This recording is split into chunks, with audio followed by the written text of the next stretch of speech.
প্রতীপ রূপান্তর বা retrogressive metamorphosis. জীবনচক্রে এদের উল্টা, মানে হলো এদের হচ্ছে একদমই উল্টা। ব্যাপারটা কিরকম হয়, ধরো আমরা সাধারণ একটা কথা বলি, আমাদের প্রথমে আসে একটা জীব, তারপরে জাইগোট, এটা কি সচল না নিশ্চল? নিশ্চল, নিশ্চয়ই, জাইগোট চলবে কিভাবে?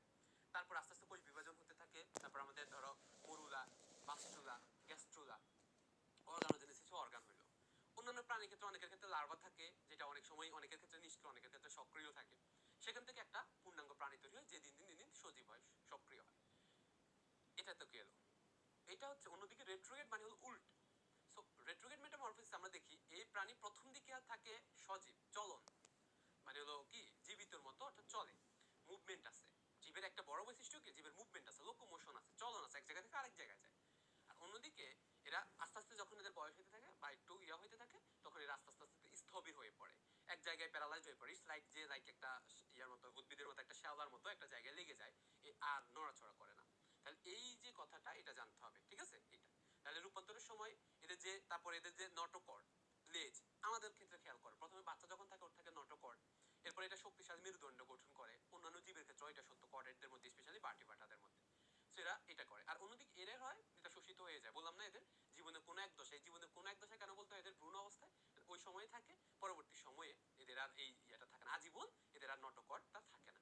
আমাদের ক্ষেত্রে থাকে না, পূর্ণাঙ্গ প্রাণীতে এটা মেরুদণ্ড দিয়ে প্রতিস্থাপিত হয়, ওদের তো থাকে না, অর্থাৎ এরা পুনঃ শোষণ করে। তাহলে অনুন্নত হওয়ার বদলে এরা বরঞ্চ যত উল্টা, মানে হলো মেটামরফোসিস করে, পরিবর্তন করে, তখন এরা হয়ে যায় অনুন্নত, বরঞ্চ ওরা আরো উন্নত হওয়ার কথা, তাই না? হয়ে যায় অনুন্নত। এটাকে বলা হয় রেট্রোগেড মেটামরফোসিস বা প্রতীপ রূপান্তর। এবার আসো বৈশিষ্ট্য যদি আমাদের একটা দুইটা বলতে চাই, আমি বলবো তোমাদের এগুলো আমি মনে করি খুবই কম আসবে, তারপর আমরা সিকিউর জন্য যখন পড়বো তখন একটু পড়ে নিব। এখন আমরা শুধু পয়েন্ট গুলো যে কি কি থাকতে পারে। তাহলে আবরণ বলে দিচ্ছি, টিউনিসিড, ওকে, এটা সামুদ্রিক, এটা বলেছি। এটা লার্ভা সাঁতালু, ট্যাডপোল বা ব্যাঙ্গাচি আকৃতি, যেটা ভাই আগেও বলেছি। আর অন্যদিকে এটা গেল। আর নিশ্চল হচ্ছে এদের পূর্ণাঙ্গ প্রাণীটা। তাহলে লার্ভা সাঁতারু, পূর্ণাঙ্গ প্রাণী, নিশ্চল, ঠিক আছে? এটা হচ্ছে একটা স্পেসিফিক বৈশিষ্ট্য। এরপর নটোকর্ডের কথা বলতে পারো, গল্পটা যেহেতু বেশি পয়েন্ট নেই আসলে বলার, তো নটোকর্ড যেটা আমরা বলেছি যে প্রথমে থাকে, এরপরে পুনঃশোষিত হয়। এটা স্নায়ুরজ্জু থাকে অনেক সময়, রক্ত সংবহনতন্ত্র মুক্ত ধরনের। তাহলে একটু আগে যা বলেছো সব মিথ্যা হয়ে গেল ওর জন্য। তারপরে এটা কেন নটোকর্ডাটা পর্বের প্রাণী, তোমরা একটু কম উত্তর জানো যে এত এই বৈশিষ্ট্য উল্টো হয়ে গেছে, তারপরে এটা কেন কর্ডাটা পর্বের প্রাণী। ওকে, হৃদচক্রে রিভার্স পেরিস্টালসিস দেখা যায়। রিভার্স পেরিস্টালসিস অর্থ কি? দেখো, রক্ত পরিবার উল্টো দিকে গতিপথ পরিবর্তন করে। অর্থাৎ রক্ত, আমাদের রক্ত কিভাবে যায়?